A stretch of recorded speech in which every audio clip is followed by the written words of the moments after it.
కూరగాయలు నోరూరించే పండ్లు మార్కెట్లో చూడగానే కొనేసి ఇంటికి తెచ్చేసుకుంటాం కదా, అలాంటి వాటిలో కాలకూట విషం నిండి ఉందంటే నమ్ముతారా? విచ్చలవిడిగా పురుగుమందుల వాడకంతో పరిమితికి మించి రసాయన అవశేషాలున్నాయంటే నమ్మగలరా? ఆరోగ్యం సంగతి దేవుడెరుగు.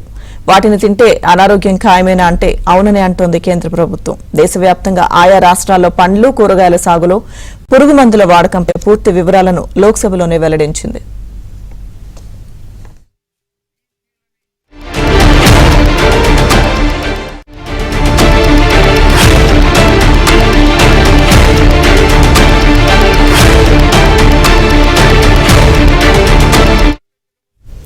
దేశవ్యాప్తంగా 2005-6 నుంచి జాతీయ స్థాయిలో పురుగుమందుల అవశేషాల పర్యవేక్షణ ప్రాజెక్టును కేంద్రం అమలు చేస్తుంది.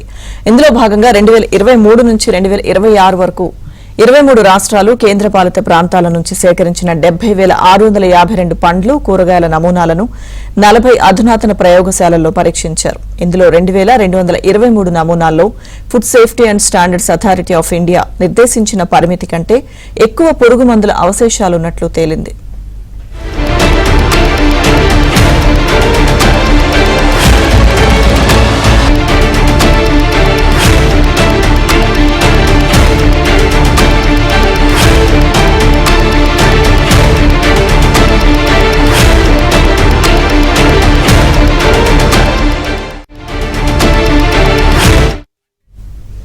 దేశంలో అత్యధికంగా పురుగుమందులు వాడుతున్న రాష్ట్రాల జాబితాలో తెలుగు రాష్ట్రాలు సైతం ఉన్నట్లు కేంద్రం వెల్లడించింది.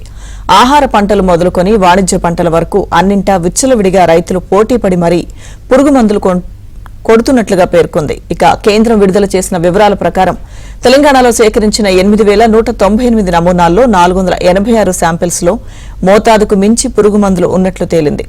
ఆంధ్రప్రదేశ్లో 2,104 నమూనాలను పరీక్షించగా అందులో 134 నమూనాల్లో అధిక రసాయన అవశేషాలున్నట్లు గుర్తించారు. హర్యానాలో 2,371 నమూనాలు సేకరించగా 152 శాంపిల్స్ లో అధిక రసాయనాలున్నట్లు వెల్లడైంది. కాగా ఒడిశా, జార్ఖండ్, ఛత్తీస్గఢ్ రాష్ట్రాల్లో ఒక్క నమూనాలోనూ మోతాదుకు మించి రసాయనాలున్నట్లు నమోదు కాలేదు.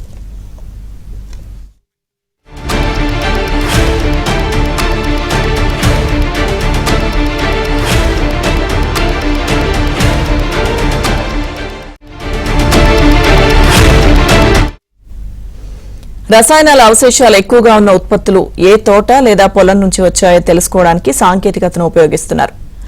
ఎంపీఆర్ఎన్ఎల్ ప్రాజెక్టు కింద నమూనాలను సేకరించే స్థలం, జీపీఎస్ కోఆర్డినేట్లను నమోదు చేయడం ద్వారా పంట సాగు చేసిన ప్రాంతాన్ని సత్వరమే గుర్తించే విధానాన్ని అందుబాటులోకి తెచ్చారు. సమగ్ర సస్యరక్షణ, పురుగుమందుల పరిమిత వినియోగంపై రైతుల్లో అవగాహన పెంచేందుకు 48 సెంట్రల్ ఇంటిగ్రేటెడ్ పెస్ట్ మేనేజ్మెంట్ కేంద్రాల ద్వారా ఫార్మర్స్ ఫీల్డ్ స్కూల్స్ విత్తన శుద్ధి ప్రచారాలు నిర్వహిస్తున్నారు. ఆహార భద్రతా చట్టం 2006 ప్రకారం నిర్దేశించిన పరిమితికి మించి రసాయన అవశేషాలుండే ఆహార పదార్థాలను సురక్షితమైనవిగా పరిగణిస్తారని ప్రాజెక్టును 2028-29 వరకు పొడిగించినట్లుగా కేంద్రం స్పష్టం చేసింది.